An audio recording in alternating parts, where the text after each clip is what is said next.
பயிற்சி 5.4 question number 5.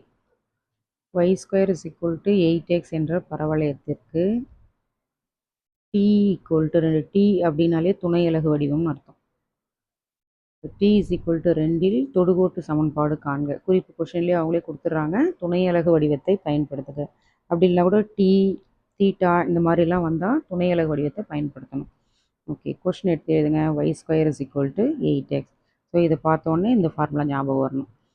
இப்போ எக்ஸோட கீழ் 4a, எக்ஸோட கீழ் 8. இப்போ a = 2. இப்போ துணை அலகு வடிவம் ஃபார்முலா பாருங்கள். yt = x + at². இது வந்து பரவளையத்துக்கு துணை அலகு. இதே மாதிரி நீள்வட்டத்துக்கு இருக்குது, அதிபரவளையத்துக்கும் இருக்குது. அது 1 by 1 பார்க்கலாம்.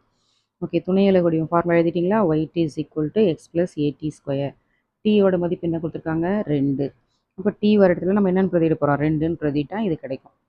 ஸோ y × 2 2y, எக்ஸு இதை சுருக்குங்க, 2² 4, இந்த 4 2ஓட பெருக்குனா 8.